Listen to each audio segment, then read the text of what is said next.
본문 말씀으로 은혜가 순환되도록 이라는 제목으로 말씀을 나눌 때에 하나님께서 은혜 주실 줄로 믿습니다. 우리 앞뒤좌우로 한번 인사하시겠습니다. 참 잘 나오셨습니다. 하나님께서 은혜 주십니다. 아멘. 오늘 말씀 듣고 기도할 때에 하나님께서 우리에게 은혜 주실 줄로 믿습니다. 우리 모든 사람들은 시간의 흐름 속에서 살아가고 있습니다. 그런데 이 시간이라는 말을 사용할 때에 특별히 헬라어에서는 두 가지의 시간이 있어요.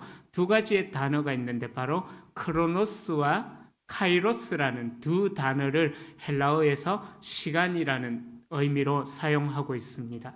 크로노스라는 이 단어는요, 히랍 신화, 그리스 신화에 나오는 이름인데요, 도저히 이제 인간의 힘으로 막을 수 없는 세월, 그러니까 물리적인 시간이죠. 지금이 이 크로노스의 시간입니다. 1초, 1분, 10분, 1시간씩 흘러가는 이 시간들이 물리적인 시간, 연대기적으로 흘러가는 그 시간을 크로노스의 시간이라고 이야기합니다. 또 하나의 시간은 이제 카이로스라는 시간인데, 크로노스라는 시간은 물리적으로 흘러가는 현 시대의 시간이지만은 카이로스라는 시간은 헬라어에서 어떤 의미가 있냐 하면은 하나님께서 특별한 목적을 가지고 특별히 개입하시는 시간.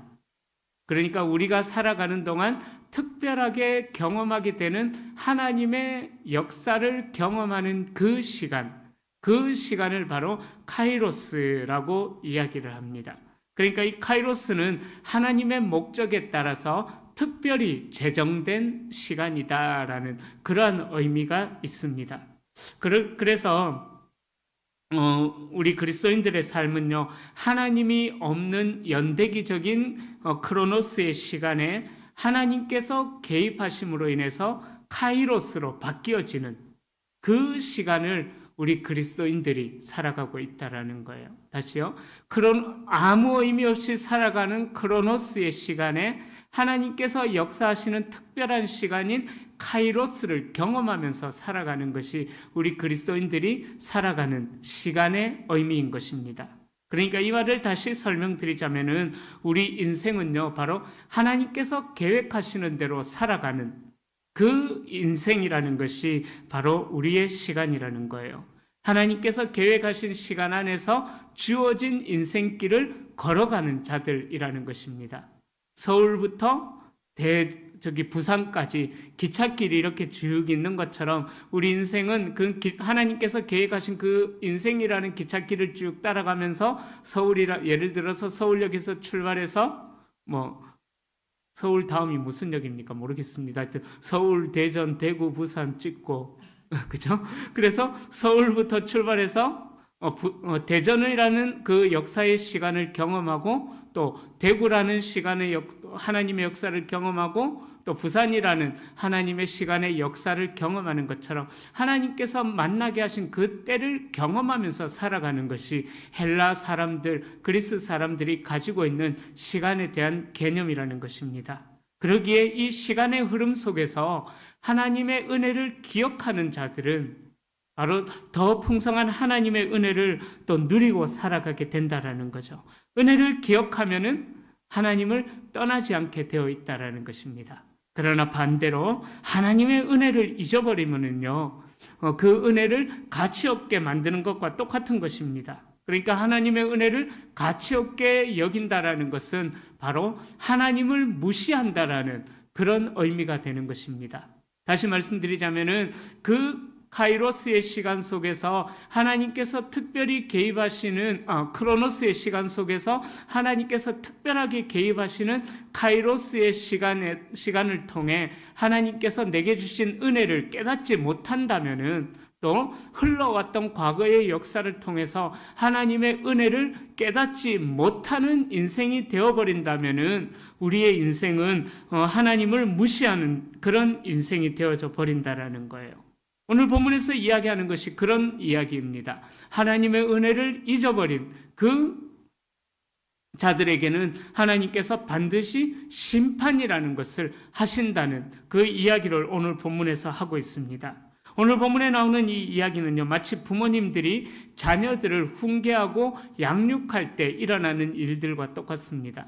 부모님들이 자녀들을 훈계할 때에 자녀들은 일단 두려움으로 부모님 앞에 서게 된다라는 거죠. 그러나 자녀의 입장에서는 그게 무섭고 두려움의 시간이 될 수도 있겠지만은, 그러나 시간이 흐르고 나면은 바른 훈육이 자녀들을 올바른 길로 또 인도하게 된다라는 것이죠.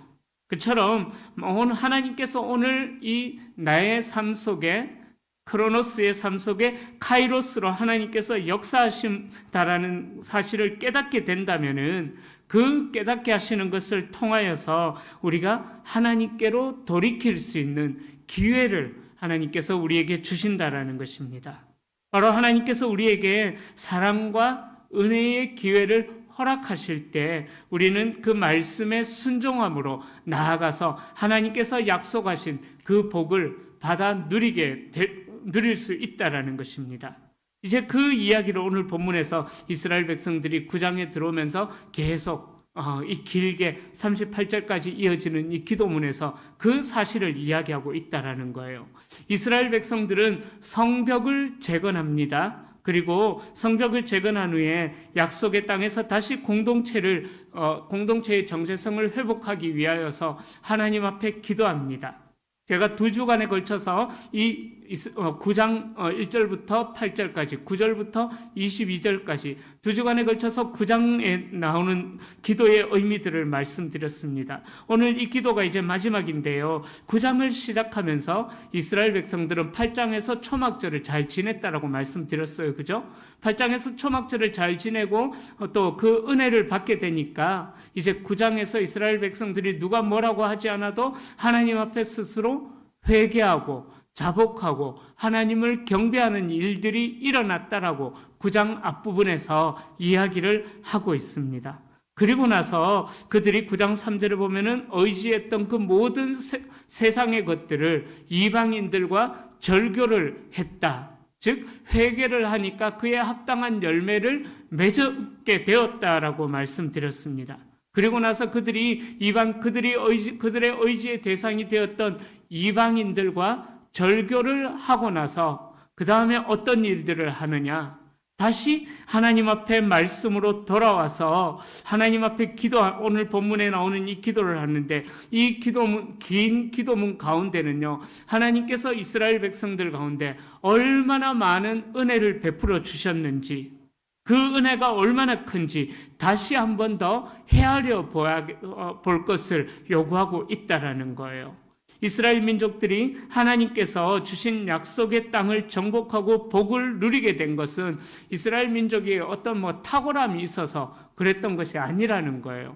바로 하나님의 무한하신 사랑, 하나님의 이유 없는 사랑, 하나님의 무조건적인 자비, 그 사랑에 의하여서 하나님의 전적인 은혜 때문에 이스라엘 백성들은 하나님의 풍요로움과 풍성함을 누리게 되었다. 인간들이 어떤 공로를 끼쳐서 하나님의 은혜를 누린 것이 아니라 하나님 앞에 어떤 이뻐 보일 만한 그런 모습이 있어서 하나님으로부터 그런 은혜를 받은 것이 아니라는 것을 오늘 본문에서 이야기하고 있는 것입니다. 그러기에 이 땅에 있었던 이제 부흥들, 예를 들자면 한 번쯤은 들어보셨죠, 그죠? 이 땅에 1907년에 평양 대부흥 사건이 일어났던, 평양 지역에서 일어났던, 장대현 교회에서 일어났던 그 대부흥의 사건들, 그리고 조나단 에드워즈가 주도했던 그 미국 땅의 부흥 사건들, 그리고 2023년도 작년에 있었어요. 미국에서 일어났던 에즈베리 부흥 사건을 포함하여서 수많은 부흥의 사건들은 다 하나님의 은혜로, 하나님의 역사하심으로 그 부흥의 역사가 일어났었다라는 것입니다. 그리고 그 부흥의 역사는 그 백성들이 하나님의 말씀으로 돌아올 때에, 하나님의 말씀을 떠나서 불순종하던 그 삶에서 하나님의 말씀으로 돌아올 때에 그런 놀라운 부흥들이 일어났다라는 것입니다. 제가 어렸을 때 기도원에 참 많이 다녔던 기억이 나요. 하여튼 왜 그렇게 기도원에 많이 다녔는지는 모르겠는데 참 어렸을 때부터 어머니를 따라서 또 하여튼 교회에 어떤 부흥회가 있거나 그렇다면은 기도원에 참 많이 올라갔던 기억이 납니다. 기도원에서 제가 경험했던 그 회개의 역사들, 그런 역사들도 다 말씀을 들은 후에 회개가 일어나게 되었다라는 거예요. 물론 기도원에서 기도할 때 그런 분들도 계셨어요. 옆 사람이 뜨겁게 기도하니까 나도 모르게 내 마음이 뜨거워져서 그 불이 내게 옮겨 붙는 것처럼 느껴져서 나도 뜨겁게 기도하게 되었다. 하나님 앞에 회개하게 되었다. 그렇게 말씀하시는 분들도 있었습니다. 물론 하나님의 역사는 그렇게도 일어납니다. 그러나 기억하셔야만 합니다. 말씀이 없는 회개의 역사는 감정에 치우치기 쉽다라는 거예요. 우리의 회개는 또 하나님 앞에 드리는 우리의 기도는 늘 하나님의 말씀에 근거하여서 우리가 하나님 앞에 회개하고 말씀에 근거하여 우리가 하나님 앞에 기도해야 된다라는 거예요. 그렇기 때문에 우리 주님께서도 말씀하셨잖아요. 너는 먼저 기도할 때에 그의 나라와 그의 의를 구하라. 그런데 우리의 기도 제목을 보면 어떻습니까? 그의 나라와 그의 의를 구하기보다는 당장 나의 쉽게 말씀드리자면 일용할 양식을 과하게 구하는, 평생 먹을 양식을 구하는 그런 기도의 모습들 우리 가운데 없지는 않다라고 이야기할 수는 없을 것 같습니다. 말이 되나요? 그렇다라는 거예요. 그죠? 어찌 보면 우리가 기도하는 이 기도의 제목들을 보면은 평생 먹을 양식을 젊을 때에 다 이제 준비하도록, 그래서 빨리 은퇴해서 노년에 좀 편안한 삶을 살도록 우리가 그런 기도를 혹시나 하고 있지는 않을까 생각을 해봅니다. 그러니까 우리의 기도가 얼마나 말씀에서 벗어나고 있는가 생각해 봐야만 된다라는 거예요. 제가 예전에 말씀드린 적이 있어요. 저도 역시 기도할 때, 우리 성도님들을 위해서 기도할 때 하나님 복을 주십시오. 기왕 복을 주실 바에는 예전에는 7배의 복을 주시도록 기도했지만 이제는 10배, 100배, 1000배, 10,000배의 복을 부어달라고, 저도 성경에 없는 그런 기도, 뱀꼬리, 용꼬리가, 용꼬리보다는 기왕이면은 모르겠습니다. 하여튼 뱀머리인가 하여튼 그런 성경에도 없는 기도 막 하면서 하여튼 그런 기도하는 거 있잖아요. 그죠? 말씀에 근거하지 않는 너무나 허황된 기도를 우리가 하고 있지는 않는가 생각을 해봤으면 좋겠습니다. 그러다 보니까는 이스라엘 백성들은 하나님의 말씀이 없는, 말씀을 떠난 생활을 하다 보니까는 이들의 삶은, 이스라엘 백성들이 오늘 본문에 나오는 이 이스라엘 백성들의 조상들, 그러니까 출애굽한 그 세대들과 또 사사시대, 또 사무엘 시대, 열왕기 상하 시대, 그 시대 때에 이 이스라엘 백성들의 조상들은 다 기복적인 신앙에 사로잡혀가지고 기복적인 신앙을 추구하면서 살았다라는 것입니다. 왜요? 그들이 하나님의 말씀을 떠난 생활을 했었기 때문이라는 거예요. 이제는 그러나 그들이 오늘 본문에서 보는 이 기도는 이들이 올바른 회개를 하나님 앞에 하는데 말씀에 근거하여서 하나님 앞에 회개하고 있는 그 모습을 보여주고 있습니다. 오늘 본문의 9장에 보면은 이제 좀 길게 읽었죠, 우리가. 그죠? 길다 싶은 기도문이 나오는데 이 기도문은 이제 9절부터 그렇게 출발이 되어지죠. 9절부터 38절까지 아주 긴 기도문이 나옵니다. 모두가 다 하나님에 대한, 말씀을 통해서 깨닫게 된 하나님에 대한 올바른 기도문부터 이들이 기도로부터 시작하고 있다라는 것입니다. 우리 교회에서 이제 매일 새벽마다 말씀을 묵상하고 있어요. 제가 사사기부터 시작해서 이제 사무엘상 18장까지 아마 끝냈을 거예요. 사무엘상 18장까지 묵상했는데 그렇게 하는 이유가 뭐냐? 한 장 한 장 그렇게 하나님의 말씀을 묵상하는 이유가 뭐냐? 바로 하나님의 말씀에 대한 올바른 이해, 그것이 필요하기 때문이다라는 거예요. 신천지나 또 다른 이단들은 어떻게 하냐 하면은 이 하나님의 말씀의 연속성보다는 내게 딱 맞는 하나님의 말씀을 딱딱 끄집어내는 거예요. 그래서 딱딱 끄집어내가지고 그 말씀만 연결시키는 거예요. 근데 그게 아니거든요. 하나님의 말씀은요, 다 처음부터 끝까지 다 연속성이 있다라는 거예요. 그런데 이단들은 그렇게 하지 않고 딱 이 말씀만 딱 뽑아내가지고 그것을 연결하다 보니까는 말씀을 해석하는데 어떻게 해요? 그냥 자의적인 해석이 들어가는 거예요. 말씀의 어떤 단면은 보지만 말씀 전체의 숲을 보지 못하기 때문에 이만희 같은 그런 잡것들이 나오게 된다라는 거죠. 말씀에 대한 전체적인 이해가 없기 때문이라는 것입니다.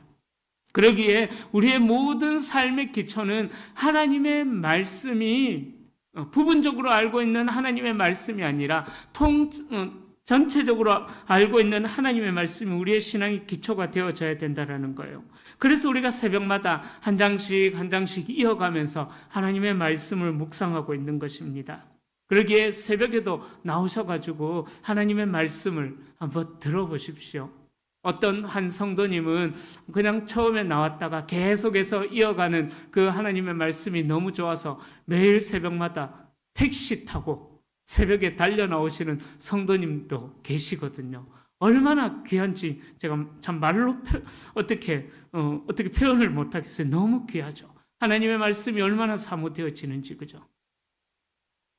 그렇게 우리가 성경을 꾸준히 읽어가는 이유도 또 말씀을 예배를 통해서 말씀을 꾸준하게 듣는 이유도 그런 이유입니다. 꾸준히 읽고 듣는 말씀을 통해서 하나님에 대한 지식이 올바르게 생겨날 수 있기 때문이라는 것입니다. 여러분 기억하셔야 합니다. 말씀에 기초하지 않는 신앙은요, 추상적인 신앙에서 멈춰버릴 수가 있다라는 거예요. 말씀에 기초하지 않는 신앙은 그냥 머릿속에 맴도는 추상적인 신앙에서 멈춰버릴 수가 있다라는 것입니다. 그래서 꾸준히 말씀을 읽고 듣다 보면 하나님께서 우리의 삶 가운데 얼마나 많은 은혜를 베푸셨는지 말씀을 읽다 보면은, 말씀을 묵상하다 보면은 깨닫게 된다라는 거예요. 그러기에 말씀이 없다 보면은 우리의 신앙이 좀 공허한 신앙이 되어버린다라는 거예요. 그리고 말씀을 또 꾸준히 묵상하다 보면은 오늘 본문의 이스라엘 백성들이 하나님께서 우리들에게, 그 이스라엘 백성들에게 또 자기들의 조상들에게 얼마나 많은 은혜를 베풀어 주셨는지 깨달았던 것처럼 이스라엘 백성들이 신실하지 못했었던 그 순간에도 하나님은 신실하게 역사하셨다라는 것을 말씀을 읽다 보니까는 이들이 깨닫게 되고 그 하나님을 다시 한 번 더 고백하는 거예요. 그래서 출애굽 때부터 지금 포로에서 돌아온 이때까지의 신앙을 이들이 길게 다시 한 번 더 고백하고 있다라는 것입니다. 그래서 이스라엘 백성들은 절기를 잘 보내고 나서 말씀을 통해서 깨닫게 되고 회개의 역사가 일어났다라는 것입니다. 이스라엘에게 그 회개를 통해서 하나님께서 이스라엘에게 베푸신 은혜가 얼마나 큰지, 이스라엘의 반복된 죄악의 상황 속에서도 하나님은 얼마나 신실하게 이스라엘을 지키시고 보호하시고 그들의 걸음걸음을 인도하셨는지 깨닫게 되었다라는 것입니다. 그러는 성도님들, 때로는 우리의 신앙이 정말 허무하게 느껴질 때가 있어요. 왜? 하나님 앞에 기도해도 하나님이 아무런 말씀도 해주시지 않는 것 같은, 정말 우리의 목소리가 공허한 메아리처럼 그렇게 느껴질 때도 있다라는 것입니다. 그러나 그런 때에는요, 하나님께서 이전에 내 삶에 어떤 은혜와 어떤 역사를 베풀어 주셨는지, 과거에 베푸셨던 그 하나님의 은혜와 역사를 한번 추억해 보십시오. 그러면 우리의 마음이 또 뜨거워지게 되고 또 하나님의 말씀으로 또 되돌아가 보십시오. 이 말씀을 통해서 또 우리는 하나님께서 내 삶에도 이렇게 역사하셨지라고 우리는 고백하며 하나님 앞에 더 또 감사할 수가 있는 것입니다. 그러는 성도님들, 그러기에 교회와 가정의 부흥과 회복을 위하여서 기도할 때에 우리는 말씀에 근거한 그 기도가 우리 가운데 있어야 된다라는 것입니다. 그래야지만 바른 회개가 있는 거예요. 말씀을 모르니까 올바른 회개가 할 수가 없는 거예요. 말씀 앞에 서야지만은 내 죄가 무엇인지, 이사야가 하나님 앞에 섰을 때에 자기의 죄인됨을 깨닫게 되었던 것처럼 우리가 하나님 말씀 앞에 서게 될 때에, 하나님 말씀 앞에 진실하게 서게 될 때에 내가 얼마나 하나님 앞에 부끄러운 죄인인지를 깨달아지게 된다라는 것입니다. 그리고 말씀 앞에 서게 될 때에 우리에게 베풀어 주신 하나님의 은혜도 알게 된다라는 것입니다. 하나님의 은혜를 알게 되니까 우리의 죄가 보여지게 되고, 우리의 죄가 보여지게 되니까 올바른 회개가 또 일어나게 된다라는 거예요. 또 올바른 회개가 일어나게 되니까 그 회개에 합당한 열매도 우리의 삶 속에서 맺어가게 된다라는 거예요. 중요한 것은 말씀에 기초한 그 신앙이 우리에게 있어야 된다라는 것입니다. 죄에 대해서 가만히 생각해 보면은요, 이 죄라는 것은 우리의 삶에서 계속 반복되어진다라는 것을 저는 경험을 하는 것 같아요. 오늘 본문에 나오는 이스라엘 백성들이 그러했었습니다. 23절부터 37절까지 보면은 똑같은 죄의 반복이 계속 되어지는 것을 볼 수가 있습니다.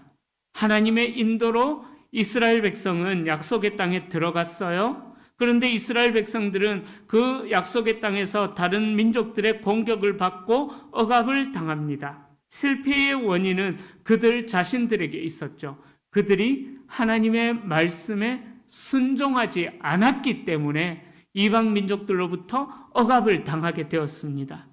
그래서 그들이 하나님 우리를 구원해 주십시오라고 하나님 앞에 부르짖었을 때에, 계속해서 나오죠 오늘 본문에, 그죠?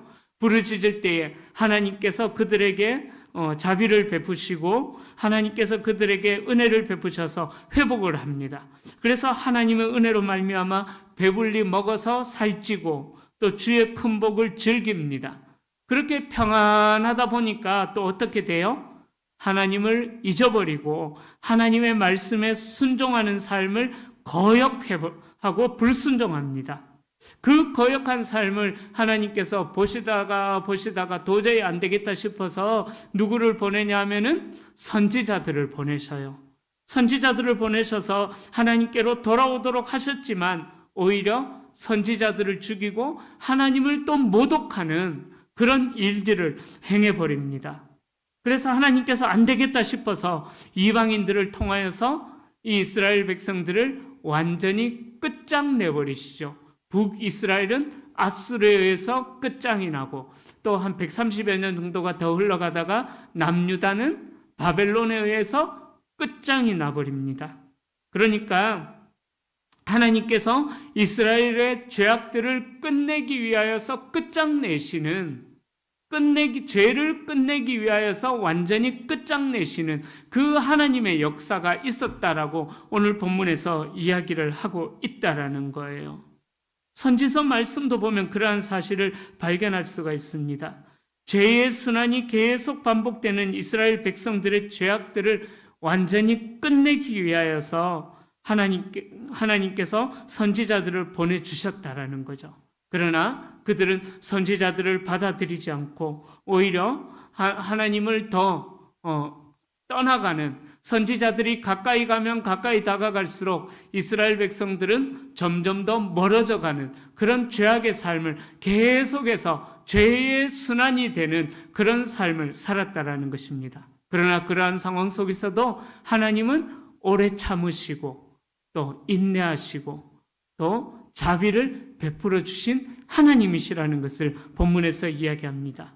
그래서 하나님은 끝장내시고 완전히 끝내시는 것이 아니시죠. 다시 회복의 은혜를 베풀어 주심을 계속 반복해 나가셨다라는 것입니다. 오늘 본문에서 이스라엘 백성들이 하나님 앞에 그렇게 죄를 회개하고 그런 죄악 중에서도 다시 회복시키시는 하나님의 은혜가 우리를 이 자리에까지 이끌어 왔다라고 고백하고 있는 것입니다. 우리가 말씀을 통하여서 이렇게 우리의 삶 가운데 구체적으로 역사하시는 그 하나님을 발견해야만 된다라는 거예요. 또한 이스라엘 백성들은 죄를 회개하면서 아주 중요한 사실 한 가지를 깨닫게 됩니다. 이 죄의 깨달음은 조금 전에 말씀드렸던 것처럼 연속성이 있다라는 거예요. 연결성을 가지고 있다라는 거예요. 하나를 깨닫게 되면 또 그 다음 것도 깨닫게 되었다라는 거예요. 그러니까 예전에 죄라는 것을 몰랐다면은 이제 죄가 깨달아지게 그것이 죄로 깨달아지게 되었다라는 거예요. 무엇을 통해서? 말씀 앞에 서게 되니까. 초막절에 말씀 앞에 서게 되니까 이 이스라엘 백성들이 우리가 이런 죄악 중에 우리 조상들이 이런 죄악 중에 거하게 되었구나. 그것을 깨닫게 되었다라는 거예요. 그 죄를 깨닫게 되니까 또 다른 죄악도 깨닫게 되고, 그래서 말씀을 듣다 보니까 우리 조상들의 죄까지 올라가게 되었다라는 거예요. 우리가 포로로 붙잡혀 왔는데 왜 포로로 붙잡혀 왔는가? 그것을 생각해 보니까 우리 조상들이 어떠했더라? 말씀에 불순종했더라. 우리 조상들이 왜 말씀에 불순종했는가? 또 그 위의 역사, 또 그 위의 역사, 거꾸로 올라가다 보니까는 오늘 본문의 출애굽의 역사까지 올라가면서 출애굽할 때부터 홍해 앞바다에서부터 정말 원망하고 불평하는 그 죄를 지으면서 살았구나. 말씀을 통해서 그것을 깨닫게 되었다라는 거예요. 그래서 이스라엘 백성들이 계속 죄를 저질렀던 그 조상을 하나님이 구원해 주셨다. 그래서 조상들의 죄로부터 지금 자신들의 죄에까지 이르게 되었다라고 고백하는 것입니다. 그런데요, 사람들이 왜 죄에 대해서 민감하지 못할까요? 그것은요, 바로 죄에 대한 개념을 우리가 희미하게 잡고 있기 때문이라는 것입니다. 죄에 대한 개념이 희미하다 보니까 우리가 죄라는 것이 뭐냐 이렇게 질문할 때 생각하는 것이 눈에 보여지는 일반적인 죄의 행위들만 죄다라고 생각을 하고 있다라는 거예요. 예를 들자면 살인, 폭력, 도둑질, 거짓말, 그런 눈에 보여지는 그 죄의 열매들이 근본적인 죄다라고 생각하고 있기 때문에 우리는 그런 죄 안 저지르잖아요. 그죠? 살인하지 않죠? 그죠? 폭력 쓰지 않죠? 예. 그리고 또 거짓말, 조금씩은 하지만 그렇게 남들이 힘들어할 만큼 거짓말하거나 사기치거나 그러시지는 않죠. 그죠? 예를 들자면은 이 죄의 열매들만 죄다라고 생각하고 있기 때문에 우리가 죄에 대해서 희미한 개념을 가지고 있다라는 거예요. 이 성경에서 말하는 죄가 뭐냐? 근본적인 죄는요, 바로 하나님의 말씀에 불순종하는 것, 하나님의 말씀에 불순종하는 것, 이것이 죄입니다. 그러니까 우리가 이 하나님의 말씀에 불순종하는 죄의 뿌리를 내리고 살고 있기 때문에 우리에게서 죄라는 그 열매가 맺혀지게 된다라는 거예요. 거짓말하고, 우리가 그렇게 살지는 않지만은 TV 뉴스에서 보는 살인하고, 그거는 죄의 열매일 뿐이에요. 근본적인 죄를 알아야 된다라는 거예요. 근본적인 죄가 뭐냐? 말씀과 상관없는 삶을 살아가는 것, 내 인생이 마치 내가 주인이 되어서 살아가는 것, 그것이 하나님과 상관없이 살아가는 것, 그것이 근본적인 죄라는 것입니다. 그러니까 그런 이제 죄에 대한 이해가 불분명하고 희미하기 때문에 우리가 죄에 대해서도 민감하지 않다라는 것입니다. 그러나 하나님의 말씀을 올바로 이해하게 되면은요, 우리가 얼마나 하나님 앞에서 죄인인지도 깨닫게 되고, 그 죄를 깨닫게 되니까 하나님의 은혜를 사모할 수밖에 없구나, 하나님 앞에 엎드릴 수밖에 없구나 깨닫게 되고 기도하게 되는 거죠. 또 말씀을 더 사모하게 된다라는 것입니다. 그런데 말씀을 모르면 죄가 뭔지도 모르고요, 또 죄가 뭔지도 모르기 때문에 죄의 순환이 계속해서 반복되는 거예요. 쉽게 말하면 이 감정조차도 우리의 죄가 될 수 있다라는 거예요. 염려하고 근심하는 것, 예수님께서 하지 말라고 하셨는데 하지 말라고 하신 것을 하면은 죄잖아요. 그죠? 그렇기 때문에 우리의 감정조차도 죄가 될 수 있다라는 거예요. 그것을 어떻게 깨달아요? 말씀이 알려주니까 깨닫게 되는 거죠. 잠언 26장 11절에서는 이렇게 말씀합니다. 개가 그 토한 것을 도로 먹는 것 같이 미련한 자는 그 미련한 것을 거듭 행하느니라. 잠언 26장 11절에서 그렇게 말씀해요. 개가 그 토한 것을 다시 먹는 것처럼 미련한 자는 그 미련한 것을 다시 거듭 행하느니라.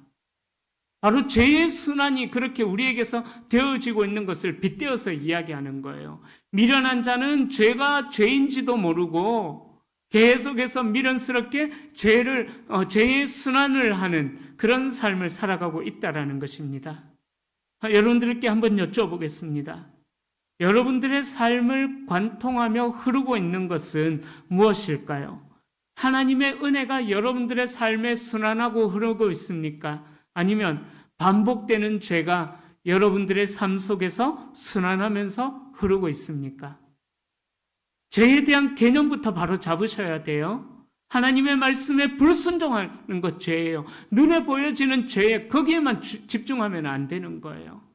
여러분들의 삶에 관통하면서 흐르는 것이 이스라엘 백성들이 그랬던 것처럼 끊임없이 하나님 앞에 불평하고 원망하고 탐욕을 부리고 그런 삶이 여러분들의 삶에서 관통하면서 흐르고 있습니까? 아니면은 모든 순간에 자족하고 만족하고 감사하는 그 삶의 은혜가, 하나님의 은혜에 감사하는 그 은혜가 여러분들의 삶에 관통하며 흐르고 있습니까? 잘 생각해 볼 수 있으면 좋겠습니다. 오늘 본문에 나오는 이스라엘 백성들은 잠언 26장 11절의 말씀과 똑같았어요. 개가 그 토한 것을 다시 먹는 것처럼 미련한 죄를 반복하면서 그들은 살았다라는 거예요. 하나님의 역사를 바로 눈앞에 보면서도 그들은 죄가 반복되는 삶을 살았다라는 것입니다. 이스라엘 백성들은 7월 1일 나팔절부터 시작해서 초막절까지 3주가 지나는 동안 하나님 말씀 앞에서 살아가다 보니까 죄가 무엇인지를 알게 되고 그 죄를 회개하는 역사가 나타났던 것입니다. 하나님의 말씀 앞에서 3주의 시간을 보내다 보니까는요, 조상들로부터 현재에 이르기까지 이스라엘 백성들이 당했던 어려움의 이유를 깨닫게 되었다라는 것입니다. 출애굽으로부터 아스로와 바벨론에 의해서 망하기까지 그 역사를 돌아보며 우리에게서 죄의 순환이 반복이 되어졌구나. 그것을 이스라엘 백성들이 깨닫고 회개를 했다라는 것입니다. 여러분, 그래서 우리의 기도 제목 중에 빠지지 말아야 할 기도 제목 중에 하나가 우리의 성화를 위한 기도 제목은 계속되어져야 한다라는 거예요. 여러분, 구원을 위한 회개는 단 한 번이면 되지만은요, 우리의 성화를 위한 회개는 하나님의 품에 안길 때까지 계속되어져야만 합니다. 깨어있지 않으면은 이스라엘 백성들처럼 죄의 순환에 반복되는, 노출되는 삶을 살아갈 수밖에 없습니다. 이스라엘은 원망하고 불평하고 불순종하고 교만하고 그에 반해 하나님은 은혜를 베푸시고 용서하시고 원수들을 물리쳐 주시고 다시 평화를 주십니다. 그러면 또 이스라엘 백성들은 교만해지고 편안해지면 하나님을 잊어버리고 원망하고 그런 일들이 계속해서 반복되는 거예요. 제가 사사기의 말씀을 묵상하면서 참 깨달았던 것이 새벽에도 말씀을 드렸고 얼마 전에도 말씀을 드렸던 것 같은데 꼬꼬무 이야기, 그 말이 제 머릿속에 계속 맴돌더라고요. 꼬리에 꼬리를 무는 그날 이야기, 그 TV 프로그램 있죠, 그죠? 꼬리에 꼬리를 무는 죄악 이야기가 이스라엘 백성들에게 계속해서 순환이 되어졌다라는 것입니다. 여러분들의 삶은 어떻습니까? 꼬리에 꼬리를 무는 죄악의 이야기가 여러분들의 삶의 이야기입니까? 아니면 하나님의 은혜로 회개하고 돌이키는 그 성화의 이야기가 여러분들의 이야기입니까? 돌아볼 수 있었으면 좋겠습니다. 광야 시대에도 가나안 시대에도 느헤미야의 시대에도 이런 죄의 순환과 은혜의 순환이 계속되었습니다. 그 순환은요, 지금 이 시대에도 계속 반복되고 있습니다. 여러분들은 어떤 순환을, 무엇이 여러분들의 삶에서 순환이 되어지기를 소망하면서 살아가고 계십니까? 바라기는 주님 다시 오실 때까지, 재림의 때가 되기까지 여러분들의 마음의 허리를 동이고 깨어 근신하셔서 우리 주님께서 나타나실 때까지 여러분들에게 주신 하나님의 은혜를 끝까지 바라보고 그 은혜를 기억하고 그 은혜에서 떠나지 않는 삶을 살아가시기를 축원합니다. 오늘 본문에 나오는 이스라엘의 역사를 보면서 깨달을 수 있기를 소망합니다. 우리를 향한 하나님의 은혜를 바라보면서 기억하는 것만이 죄의 순환을 그치게 할 수 있는 능력이 되는 것입니다. 하나님의 은혜를 기억해야지만 하나님의 지금까지 지내온 것 주의 은혜라. 이 하나님의 은혜를 기억해야지만 우리에게서 죄의 순환이 끊어질 수 있게 된다라는 것입니다. 그 방법만이 은혜의 순환이 이어지도록 하게 된다라는 것입니다. 하나님의 은혜를 잊어버리고 다른 것을 바라보는 순간 우리의 마음에 죄가 싹트게 되고 또 죄의 순환이 이어지게 될 것입니다. 그러기에 어떠한 순간에도 정말 어떠한 순간에도 우리를 향한 하나님의 은혜는 끊어지지 않기에 하나님의 은혜를 기억하셔서 저와 여러분들의 삶에 하나님의 은혜의 순환이 계속되어지는 그러한 삶을 살아가시는 우리 모든 성도님들이 다 되시기를 예수님의 이름으로 간절히 축원합니다. 우리 찬양